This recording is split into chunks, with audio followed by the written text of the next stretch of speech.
할렐루야. 엄숙하고도 경건하고도 또 그러면서도 장엄하며 또 우리의 인생의 아드폰테스 모형과 근원을 향하여 우리 마음을 가지런히 단정하게 하는 찬양, 또 하나님의 보좌를 뒤흔드는 귀한 찬양 감사합니다. 이제 말씀으로 우리에게 부족한 종의 입술을 사용하여 주시옵소서. 성령의 두루마기를 입혀 주시옵소서. 예수님의 이름으로 기도 올리옵나이다. 아멘. 겨울은 언제 오는가?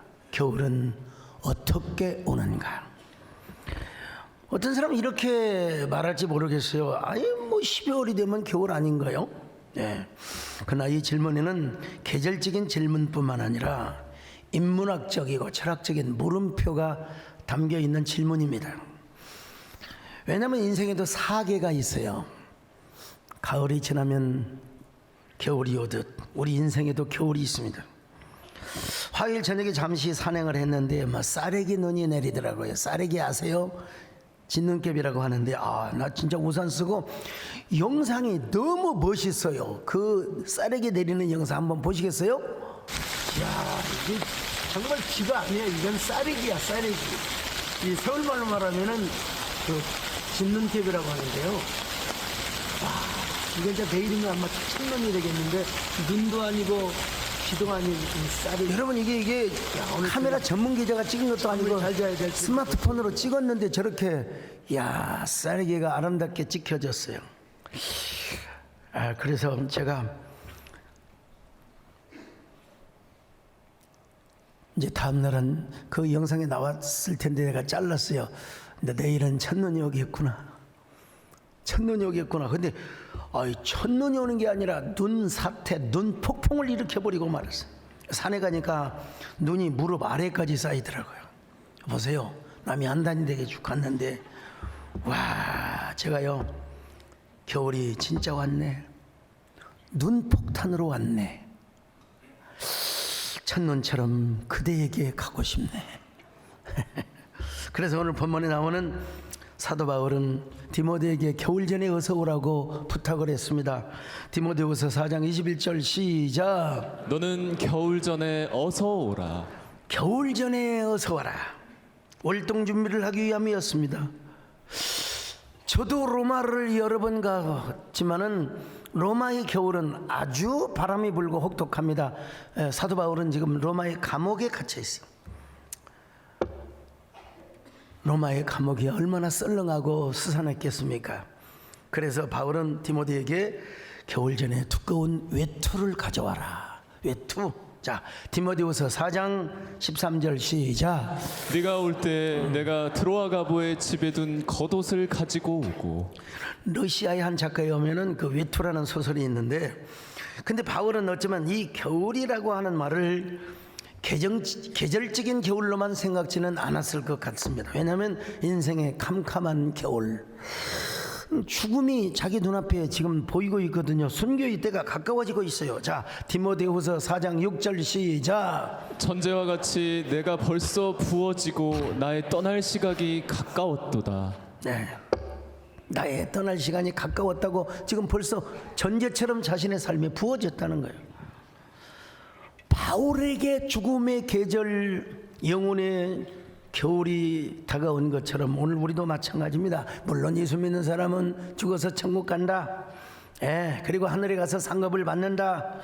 이것이 하나님이 정해주신 이치죠. 자, 히브리서 9장 27절 봅니다. 시작. 한 번 죽는 것은 사람에게 정해진 것이요 그 후에는 심판이 있으리니. 반드시 심판이 있다는 것입니다, 여러분. 또 인생을 생명현상으로 서정적으로 부르는 노래가 있어요, 여러분. 인생은 연기 속에 죄를 남기고 말없이 사라지는 모닥불 같은 것. 이게 생명현상, 생명의 일상을 아름답게 노래하는 거죠. 그러나 성경의 교훈은 달라요. 죽음 이후에 심판이 있대. 심판. 예. 심판은 정한이 있지요. 근데 그 심판을 똑같은 이야기인 것처럼 보이지만 요한복음 5장 24절에 보니까 또 이렇게 말씀하고 있어요. 자, 요한복음 5장 24절 같이 봅니다. 시작. 내 말을 듣고 또 나 보내신 이를 믿는 자는 영생을 얻었고 심판에 이르지 아니하나니 사망에서 생명으로 옮겼느니라. 자, 여러분 히브리서 9장은 심판이 있다. 그런데 또 요한복음 5장에서는 심판에 이르지 아니하고 영생에 이른다 이렇게 말씀하고 있어요. 그 뭐가 다르냐? 히브리서 9장 27절은 바로 재판, 저지먼트로 이해하시면 됩니다. 우리 모두는 하나님 앞에 가서 재판을 받아야 돼요. 예수 믿으면 천국이고 또 의로운 사람이고 또 믿지 않으면 어쩔 수 없는 이야기를 제가 성경의 사실을 말씀을 드려 지옥이고, 그래서 재판에서 예수님의 보혈을 우리가 의인으로 최종 판정을 받게 되어 있어요. 요한복음 5장 24절에서는 심판, 지옥으로 가는 이 정죄, 여기서 우리가 해방을 받는다, 영생을 얻게 된다는 거예요. 예. 우리는 그런 의미에서 정죄는 당하지 않는다는 것이죠. 그렇지만 육신으로만 보면 모든 인생은 죽었거나 지금도 죽음의 길로 달려가고 있습니다. 생의 한 여정, 생명의 현상으로만 바라본다면 사실 인생은 한 줌의 재가 됩니다. 납골당을 안 해도 어차피 우리는 한 줌의 흙으로 돌아가게 되어 있어요. 땅이 묻어도. 그런 의미에서만 본다면 우리 인생이 참 짧아요. 얼마나 짧은지, 이번 주도 얼마나 빨라버렸는지 제가 진짜 공적으로 사과합니다. 백인철 선생님께 전화 드린다는 게 그냥 금방 되는 거예요. 핸드폰 바쁠 때는 꺼놓고 살고 그냥. 그래서 다윗이가 이렇게 고백을 합니다. 자, 시편 39편 5절입니다. 시작. 주께서 나의 날을 한 뼘 길이만큼 되게 하심에 나의 일생이 주 앞에는 없는 것 같사오니. 여러분, 다윗의 왕의 길이가 한 뼘이래요. 한 뼘. 그러니까 주님 앞에서는 하나의 점이야. 아니, 다윗 왕은 누굽니까? 오늘 이현주 의원님 오셨습니다마는 국회의원 4년이에요. 근데 다윗 왕은 절대 권력입니다. 예, 절대 권력입니다. 40년 동안 왕 노릇을 했던 사람이 우리 앞에서 그런 얘기면 좀 그렇지요. 그런데도 주님 앞에 한 뼘 한 뼘. 손바닥만한 인생. 손바닥 한번 펴보세요. 손바닥만한 인생. 제가 이때쯤이면 자주 하는 이야기인데, 하나는 땅 따먹기, 하나는 표딱지, 또 소풍 가서 돈업이하고 이런 얘기인데, 다 뭐냐면 손오고 손모가지하고 관련이 되어 있는 놀이입니다, 여러분. 손바닥과 관련되어 있는. 옛날에는 막 말 안 듣고 홍시가 뭘 훔쳐면 저놈은 솔로 손모가지 했거든요. 요즘 블랙핑크의 로제와 브루노 마스가 부른 아파트라는 노래가 유명하지 않습니까? 여러분 아시죠? 아파트 아파트 아파트 아파트. 여러분 기억나지 않으세요? 어린 친구들과 표탁지 따먹기 할 때, 또 땅 따먹기도 마찬가지죠. 가위바위보. 이게 일본의 영향을 받았는지 몰라도 우리 동네에서는 가위바위보 안 했어요. 시골 잘해서 장깨 세요. 자, 제 손을 잘 보세요. 자, 장깨 세요. 이게 세상을 살아가는 처세였더라고 보니까요. 그 표딱지를 팍 쌓아놓고 엿장수 아저씨가 와서 팔았잖아요. 그걸 넘어뜨려야 돼. 이렇게 쌓아놓고 손을 호호 풀면서 이걸 기술적으로 잘해야지 딱 치면 안 넘어가요. 호호 불어가지고 이렇게 해야 돼요. 그것도 안 해보셨나? 참.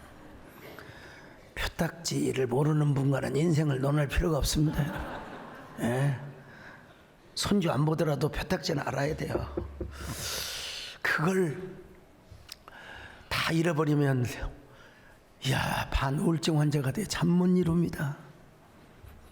그게 별거라고 표딱지에 목숨을 걸었던 어린 시절이 있어요. 근데 다행히 죽지는 않았어요. 근데 그걸 땄다 저희 서울에 계신 작은아버지가 오실 때 뭐 가스명수 이런 거 사오셨어요. 그 박스를 절대로 버리지 않습니다. 그리고 그걸 박스를 가지고 가서 표딱지를 다 거기에 동그라미 표딱지 옛날에는 막 교과서 접어가지고 발로 치는 이런 표딱지도 있는데 고급스러운 손으로 이렇게 탁 치는 거예요. 그걸 한 박스 딱 나누면요 얼마나 마음이 이건 황홀 모아지경 글쎄요 마약에 이런 기쁨을 주는지 대마초가 주는지 모르겠지만 너무 가슴이 둥둥 떠서 막 입이 찢어지는 겁니다. 너무 좋아서 이 기쁨 이 기쁨 표딱지가 주는 거 이 기쁨. 근데 이 기쁨도 잠시 그냥 땅거미가 어둑어둑어두워질 때 다 높은 고개턱에서 저희 아버님 소리가 가랑가랑 하셨거든요. 내 성대 아끼기 위해서 소리를 지르진 않습니다. 강석아 집에 안 들어오니 이놈아.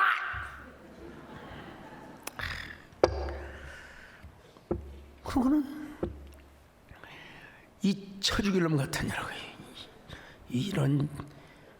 이러다 그리고 그렇게 따먹었던 표딱지를 소주 끓이는 아궁이에다가 다 집어넣을 때 막 저 사랑방에 가서 엉엉 울었어요.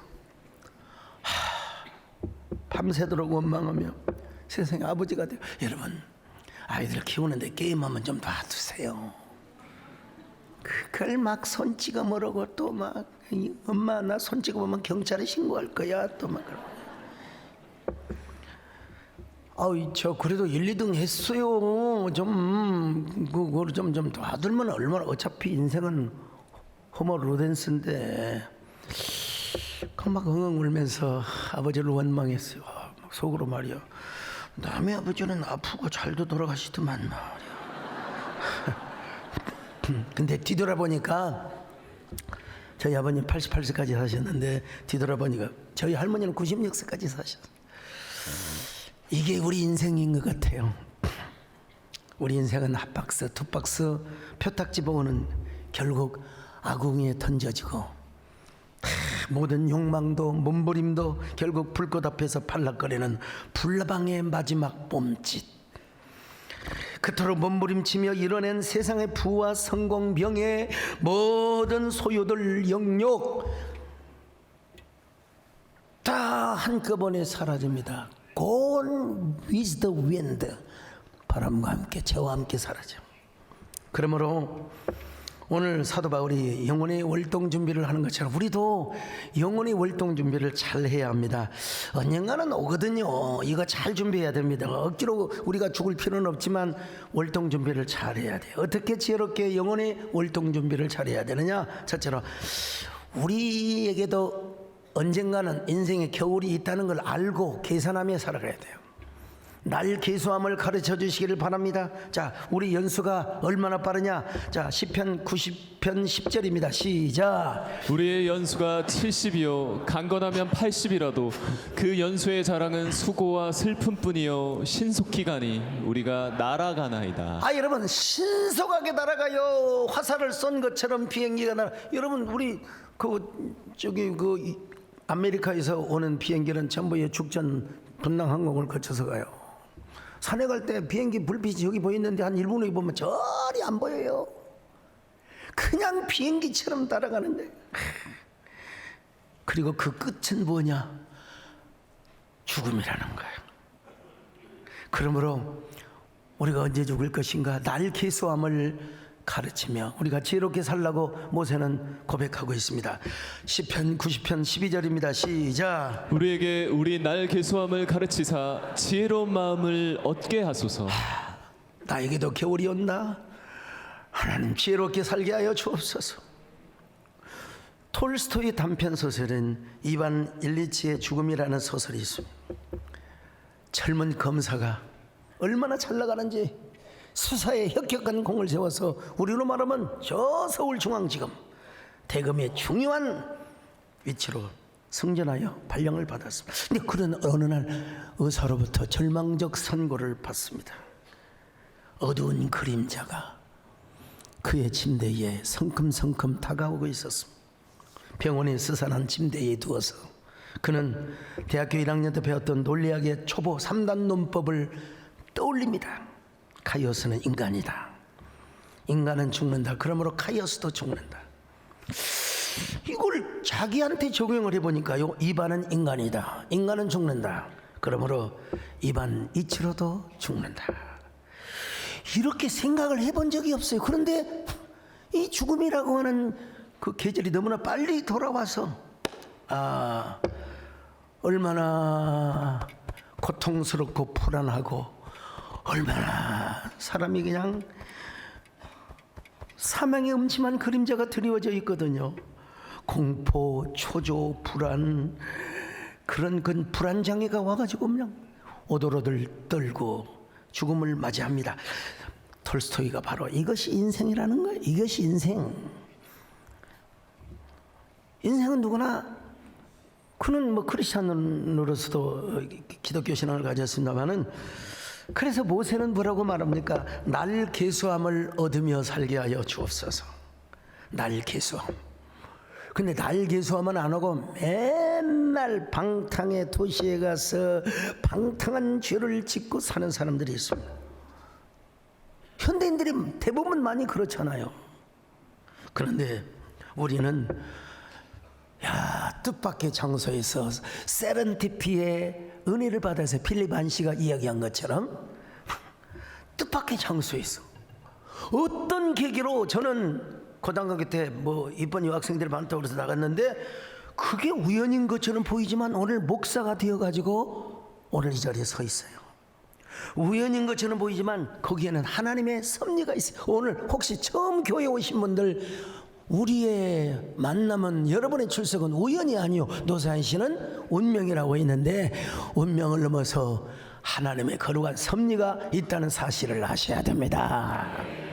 인생의 겨울이 오기 전에 이미 겨울이 왔지요. 눈폭탄을 맞았죠. 근데 오늘 이 시간, 이 세렌디피디한 하나님의 섭리의 은혜를 여러분들이 다 받으시며 날 계수함을 받고 사시기를 주의 이름으로 축원합니다. 하나님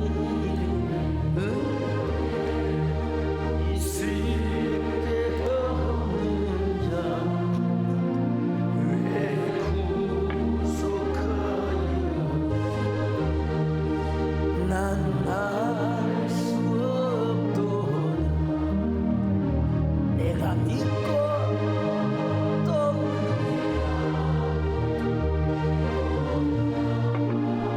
하시는 주님 늘 돌보아 주실 것을 나는 확신이야.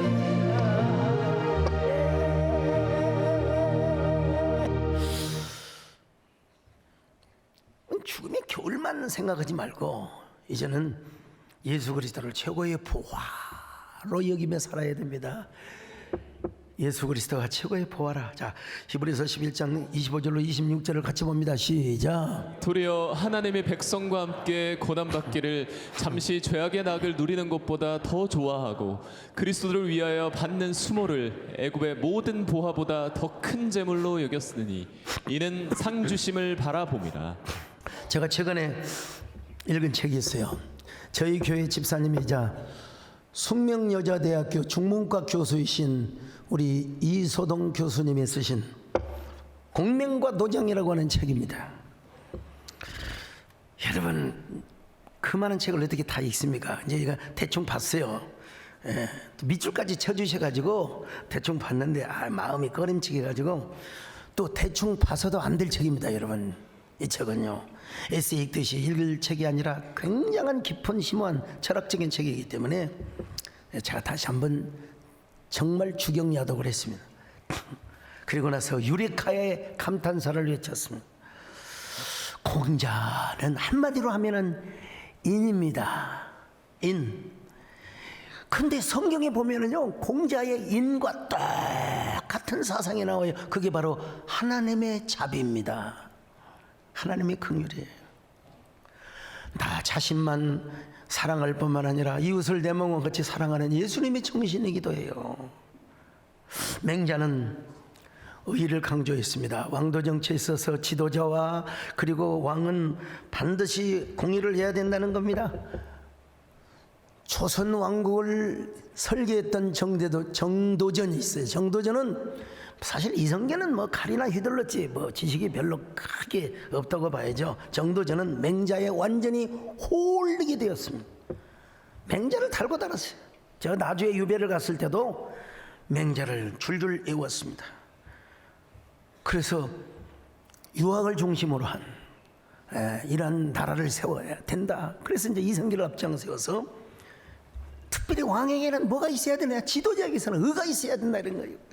근데 더 신비한 건 뭐냐, 여러분, 그 하나님도 의를 강조하시지 않습니까? 그래서 그 의 때문에 십자가 예수님이 죽으셨잖아요. 노자는 뭘 강조하느냐, 비움을 강조합니다. 비움. 자신을 비우고 자아를 없애야 된다는 거예요.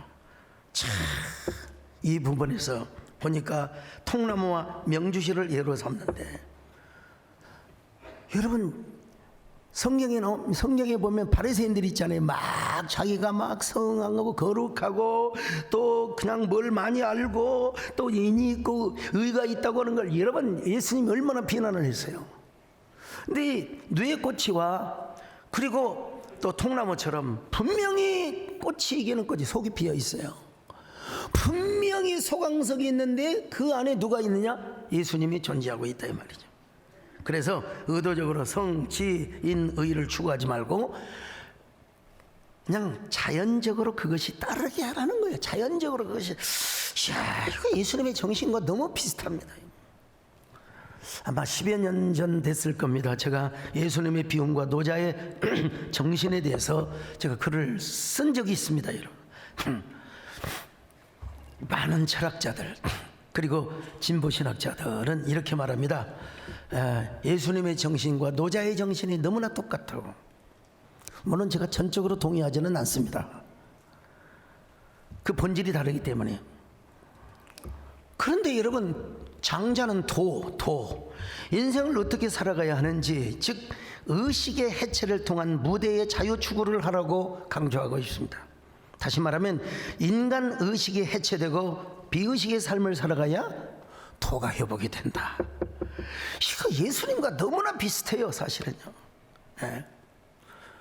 그래서 보니까 노자와 장자는 거반 비슷하고 좀 장자가 노자를 해석했다고 할까요? 우리 이소동 집사님도 그런 표현을 하셨습니다만은 제가 이 심오하고 깊은 내용을 쉽사리 요약해서 소개하고 설명하는 것이 내가 우리 이소동 집사님 교수님께 좀 누가 되는지는 모르겠습니다만은, 근데 감사한 게 이 심오한 이 철학 그야말로 이 형이상학을 다루는데 뭐라고 얘기하냐, 나는 여러 가지 요인으로 인해서 그리고 여러 가지 경험으로 인해서 나는 기독교 신앙을 갖고 있는 사람이라고 딱 밝힙니다.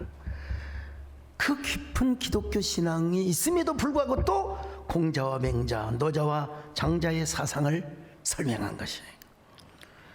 여러분, 제가 신학교 다니던 시절에 유명한 분이 계셨어요. 그분이 고인이 되셨습니다마는 공자, 맹자, 노자, 장자 이런 분은 하나님께서 이방인에게 보내주신 선지자, 이방인을 위한 선지자라고 이 얘기를 했어요. 물론 그 얘기했다가 몰매를 맞았습니다. 그냥 몰매를 맞았어요. 제가 보기에도 선지자라고 표현하는 데는 무리가 있다고 봅니다. 좀 무리감이 있어요. 그러나 그들이 비록 예수님의 도는 몰랐지만 메시아의 어떤 그 십자가와 부활과 그 구원의 복음은 몰랐다고 하지만, 제가 목사의 양심으로 이야기한다면 하나님이 허락하신 일반 은총 안에서 학문을 했고, 또 인간과 인간 그리고 시대와 사회의 안녕과 질서를 세우며 살도록 가르쳤던 큰 인문학자요, 사상가요, 철학자라고 말하는 것은 제가 전적으로 동의합니다. 그럼에도 불구하고 안타까운 부분이 있습니다. 공자의 제자가 물어봤습니다. 선생님, 사람이 죽으면 어떻게 됩니까? 공자가 말합니다. 내가 이 세상의 삶도 모르는데 죽음 이후의 길을 어떻게 알겠느냐? 미지생 은지사. 중국 발음으로 하면은 웨이지성 엔지수. 좀 발음 비슷한지 약간 조선족 같죠? 네. 공자님이 여러분 뭐라고 말씀한 줄 아십니까? 내가 아침에 도를 깨달으면은 저녁에 죽어도 좋다. 우리 너무 잘 아는 얘기 아닙니까? 조문도 석사 가이라. 중국 발음으로 하면은 자우 웬다오 시스 거의. 조선족이라 생각하시고 그냥 너무 놀라지 마세요. 제가 대충 뭐 이런 노래도 좀 할 수 있습니다, 여러분. 이거 중화권에 가서 제가 마이크 들고 처음에 설교하기 전에 이 노래부터 한번 부릅니다, 여러분요. Ten me,你笑得甜蜜蜜，好像花儿开在春风里。该站出风里，在哪里？在哪里见过你？你的笑容，你的笑容这样熟悉。 중국은 뭐 시양시 이런 게 보통이어가지고요. 여러분, 맹자도 마찬가지고 노자, 장자도 그 시대에 사람들이 선하게 살고 전쟁하지 말고 좀 평화롭게 살도록 시대의 어떤 그 안녕과 질서를 위해서 주신 일반 은총의 영역에서 뭐라고 할까요? 사상가요? 또 철학자라고 할 수 있죠. 또 그런 의미에서 우리가 예수를 믿지만 그런 걸 공부를 또 할 필요도 있는 겁니다, 여러분. 맨날 우리가 성경만 보는 게 아니라 이런 공부를 할 필요가 있다고 봅니다, 여러분. 그런데 죄송하지만 그분들은 죄 문제와 죽음의 문제를 해결해 주지 못했어요. 어떻게 죄 용서함을 받고 죽음의 문제를 해결할 것인가, 부활을 이야기하지 못했습니다. 이건 석가모니 부처님도 마찬가지입니다. 업보중생 제도불능이라, 자기가 지은 죄는 자기가 다 담당해야 돼야 어떤 법과 시스템으로도 막을 수가 없다는 거요. 근데 성경은 뭐라고요? 죄값은 사망이라. 자, 로마서 6장 23절 시작. 죄의 삭은 사망이요 하나님의 은사는 그리스도 예수 우리 주 안에 있는 영생이니라. 그러므로 우리가 이 땅에서 종교 중에 종교, 참 종교, 우리가 하나님의 은혜로 예수를 믿게 한 거, 하나님의 자녀가 된 거, 그리고 우리 인생에 있어서 가장 큰 부하, 예수님을 만난 거, 예수님을 가장 귀한 부하로 여러분 삼는 거, 이거 정말 뭐라고 할까요? 다행 중에 다행이요. 그야말로 거룩한 이 세상에 베스트 원이 아니라 넘버 원이 아니라 올리 원의 축복으로 하나님이 우리를 구원하신 줄로 믿습니다. 세계적인 암 전문 학자이신 김의신 박사님과 식사를 하는데, 우리나라에서 네노라 하는 우리나라의 제일 유명한 기업의 회장 계셨잖아요. 적어도 수천억, 수조 이상 가지고 있는 재산 같다. 암 치료를 받기 위하여 저기 그 앤더슨 병원으로 왔다는 겁니다, 여러분. 텍사스에 있는데 진단을 하면서 물어봤대요. 회장님, 종교는 없으십니까? 교회는 안 다녀보셨습니까? 교회를 다녀본 적이 없대요.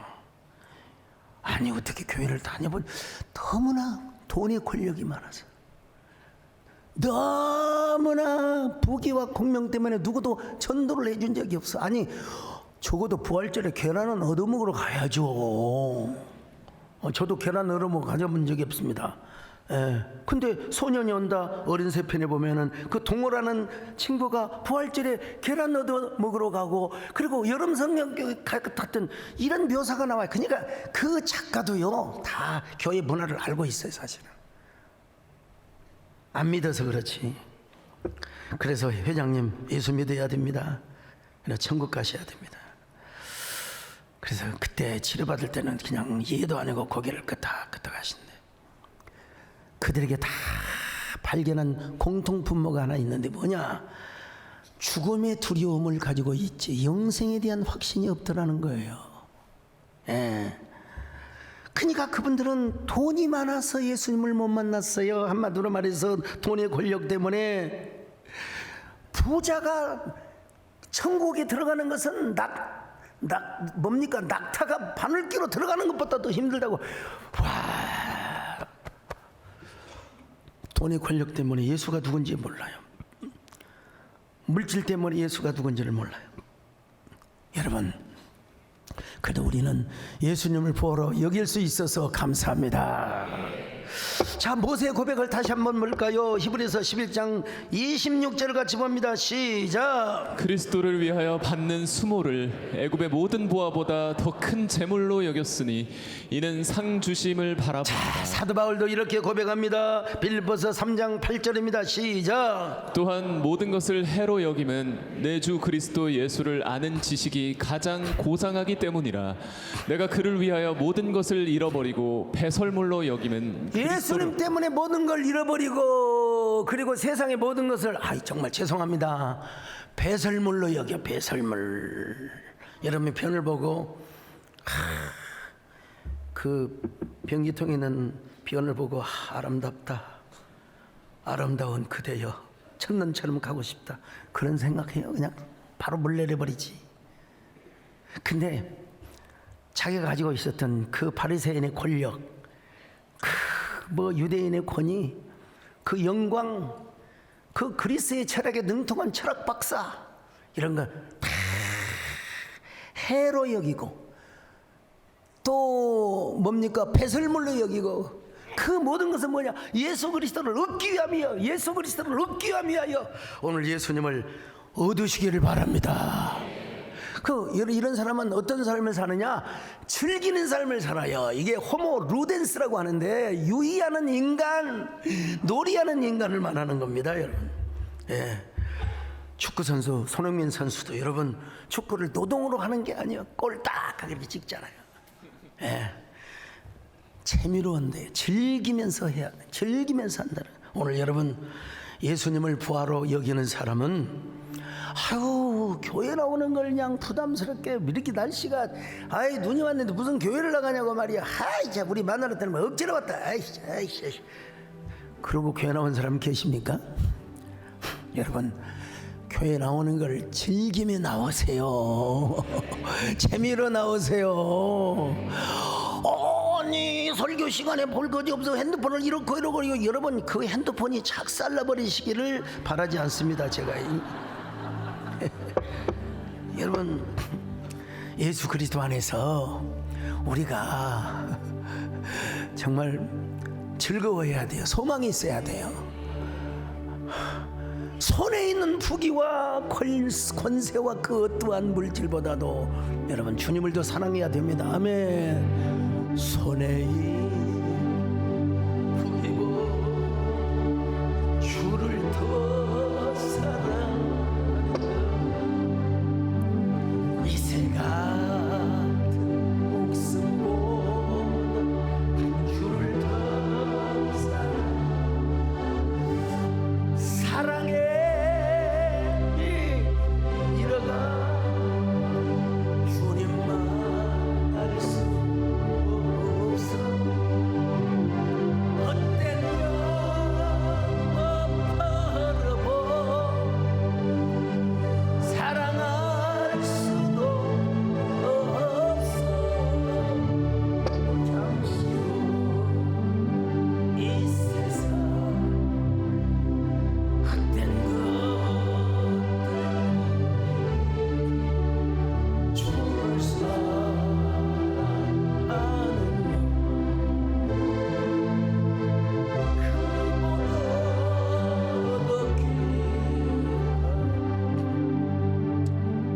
마지막으로 세 번째, 영광스러운 천국의 삶과 상급을 준비하는 삶을 살아야 돼. 참 예수님께서 사도 요한에게 천국을 어떤 모습으로 보여준 줄 아십니까? 신부가 신랑을 위하여 단장한 것처럼. 진짜 여러분, 장가 가던 날 첫날 밤 우리 잡시다 그런 사람이 있어요? 여러분, 추리할 때 보면요, 인사하러 올 때는 영 아닌데 와, 추리할 때 보면 막 눈썹도 길게 달고 완전 인형이야. 네. 요한계시록을 기록한 사도 요한은 남자에게 있어서 가장 소중한 게 뭔 줄 아십니까? 처음 사랑입니다. 근데 왜 여자들이 끄떡끄떡합니까? 여자도 마찬가지예요. 처음 사랑은 그냥 그대로 둔 게 좋아요. 내가 옛날에 이런 사랑이 있었는데 그렇게 고백 안 하는 게 좋습니다. 그냥 가슴에 묻어두는 게, 흑백 사진 앨범으로 두는 게 아주 좋습니다. 근데 이 신혼 첫날 밤이 얼마나 가슴 두근거리고 얼마나 설레는, 그냥 어찌 보면 그냥 환희 리조이스보다 더 중에 막 스릴 서스펜스가, 손이 떨려서 떨려. 사도 요한에게 어머니를 잘 모실 것을 부탁했어요. 요한복음 19장 26절 시작. 예수께서 자기의 어머니와 사랑하시는 제자가 곁에 서 있는 것을 보시고 자기 어머니께 말씀하시되 여자여 보소서 아들이니이다. 여자애는 존칭말입니다. 어머니 여사님, 제가 십자가에 죽지만 저 요한이가 아들 노릇을 해줄 겁니다, 이런 말이에요 지금. 근데 사도 요한은 어머니를 모시기 위하여, 예수님의 어머니를 모시기 위하여 교회 전통에 하면 호레비로 살았대. 혼자 총각으로 살았대. 총각. 이 총각으로 사는 사람에게 있어서 결혼의 신비, 한몸됨의 신비, 결혼 잔치상에 그때 갔을 때 참, 저들은 좋겠구나, 그런 마음이, 글쎄요, 서장님, 성서장은 그런 게 없으면 사람이 아니죠. 당연히 있었겠죠. 그런 사도 요한에게 천국은 어디요? 신부가 아름답게 단장한 그런 모습과 같이 하늘에서 내려와 분당이든 판교든 간에 하도 결혼식을 많이 다니니까 어딘가 모르는데 진짜로 결혼 신부가 저 위층에서 유리 엘리베이터로 쫙 내려오더라고요. 쫙. 요한계시록 21장이 성취되는구나. 그런가 하면은 새 예루살렘 성이 있는데 그 성곽은 금과 진주로 되어 있다고. 자, 계시록 21장 21절 같이 봅니다. 시작. 그 12문은 12진주니 각 문마다 한 개의 진주로 되어 있고 성의 길은 맑은 유리 같은 정금이더라. 우리 정건사님 세대, 우리 옛날 S세대 그 세대론자들의 여러분, 천년왕국이 오면 우리가 믿지 않는 자들을 심판하고, 그리고 황금석 보석으로 꾸며진 집에서 우리가 왕노릇하며 설교합니다. 뭐 그런 말에도 은혜가 되긴 되지만, 근데 여러분, 황금이나 진주는 시공간 3차원의 세계에 있는 거예요. 천국은 물질 세계를 초월합니다. 물질 세계. 그러니까 3차원의 세계, 그 이상의 세계에 우리가 천국 주여 부르면 이 소리 속도가 언제 어디에 있는 하나님의 나라로 여러분 금방 상달이 됩니까? 그런데 그냥 여러분 기도하잖아요. 아버지 불러만 봐도, 그러면 오냐 하고 감동이 오는 거예요. 그러니까 여기서 진주나 금은 실제 진주나 금이라고 생각하면 안 돼요. 어차피 이 구약적 언어, 또 좀 특이한 경우는 고대 근동의 신화적인 이러한 배경이 전혀 없다고 할 수는 없어요. 묵시문학의 형태로 여러분 기록이 된 거거든요. 그러니까 문자 그대로 우리가 받아들이면 안 되고 금과 진주보다 더 좋은 이 세상의 표현으로서는 최고의 뭐라고 이야기야? 아름답다 저 동산 우리 다같이 가보세. 자, 그 정도 합니다 여러분. 더 해요? 무궁세월 흐르네 풍파가 일지 않는 곳. 이 쫙 보면요 생명수가 있고 생명강이 흐르는데 좌우에 생명나무가 사시사철. 이거 사실은 은유적인 예수님의 종말론적인 어떤 존재 방식을 이야기하고 있는 것입니다. 제가 이제 슬기로운 교리 생활 마지막 강의 좀 종말론이 조금 좀 아쉽다 싶어서 내가 이제 기회 되면은 이제 욥기 끝나고 요한계시록을 진짜 아주 그냥 신나게 할 용의는 있네요. 근데 이제 새벽기도에 우리 이 목사님께서 이재원 목사님께서 7교회 7개 말고 뭐 이단에서 말하는 것들을 제가 다 한번 짚어주려고 생각을 하고 있습니다만은 욥기가 끝나야죠. 천국은 어떤 곳이냐? 시공간을 초월한 영광스러운 그곳에서 뭐예요? 우리가 영생을 얻을 뿐만 아니라 생명의 관, 영광의 관, 자랑의 관, 얼마나 많은 상급을 우리에게 주어진지 몰라요. 귀한 상급. 저는 초등학교 다닐 때부터 상을 많이 받았습니다. 어떻든 그때 받을 수 있는 게 최고가 교육감상이었고, 또 나중에 마틴 루터킹 국제평화상, 국민훈장, 보훈문화상, 자랑한상, 한국인대상, 각종 이름 있는 권위 있는 뭐라고 할까요? 그 문학상도 다 받았어요. 목사님은 이 땅에서 상을 받았으니까 천국의 상이 다 없어지겠네요. 그렇게 함부로 하지 마세요. 그렇게 입은 비펴고 말하는 게 아닙니다, 여러분. 물론 나의 사적인 명예와 욕망과 사욕이 들어가가지고 명예욕에 빠져가지고 내가 그러려고 하면은 하늘의 상급이 떨어질 수 있겠죠. 그런데 순수하게 하나님의 영광을 위해서, 하나님의 영광을 위해서 죽도록 헌신하고 정말로 헌신을 재미로 여기고 순종을 전도를 재미로 여기며, 여러분 이런 사람은 절대로 상급이에요. 떨어지지 않습니다. 절대로.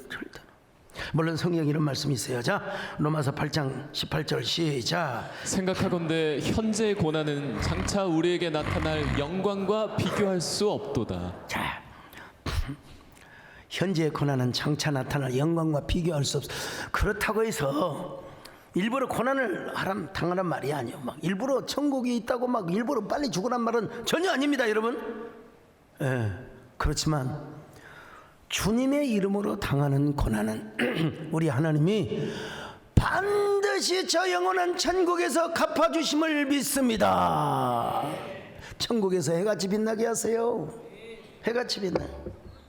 아이고, 어떤 분이 그러더라고. 목사님, 욥이가 나중에 갑절 축복을 받았을지언정 뭔 그렇게 고난을 어떻게 당한다요. 나한테 와서 그런 얘기를 하시더라고.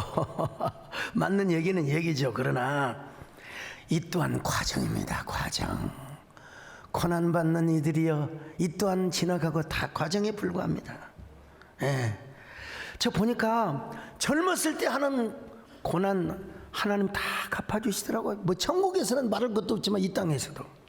우리 정권사님 그 젊은 시절에 청승 과부 어르신께서, 과부 집사님이 세상에 여러분 이런 강대상을 지고도 가기 힘든데 이걸 메고 가서 교회에다가 갖다가 바치고, 이게 다 하나님께서 상급으로 갚아주시고 또 이 땅에서 또 많은 걸 보상 받으셨잖아요. 오늘 저녁에 박순애 전사님 오시는데 젊을 때 정말 그런 찔레꽃 여자입니다. 찔레꽃. 그 책을 읽고 이호 여사님이 곧 내일 모레 우리 교회에 나오는 최진 박사님이 그 DJ에 대한 지혜서를 만든다고 와서 좀 축서를 해달라고 하는데 가긴 가야 되는데요. 다시 은혜 받고 도전받기 위해서, 다시 은혜 받고 도전받기 위해서 우리가 더 추워지기 전에, 인생의 겨울이 더 가까워지기 전에 여러분 주님께 더 가까이 나가시기를 바랍니다. 주님을 보아로 여기시기를 바랍니다. 아이 목사님, 저는요 유흥업소나 노래방이나 뭐 방탕한 뭐 이런 그런 곳에 가지 않아. 그런 방탕한 삶을 살지 않아도요, 우리는 어느덧 우리도 모르게 아파트 신도시 문화에 세속화돼 있어요. 세속화돼 있어요. 이 세속화 신앙에서 주님 중심으로 회복하시기를 바랍니다. 당신의 그 섬김이 천국에서 해가 지는, 당신의 그 섬김이 천국에서 해가 지는. 하나님, 우리의 삶이 천국에서 해같이 빛나는 저희들 되게 하여 주시옵소서. 천국에서 해같이 빛나는 저희들 되게 하여 주시옵소서. 감사합니다. 예수님의 오늘 주님을 부활로 삼으면서 하나님 우리의 삶을 주님 앞에 드리는 거룩한 호모 루덴스의 삶을 살 수 있도록 축복하여 주시옵소서. 예수님의 이름으로 기도합니다.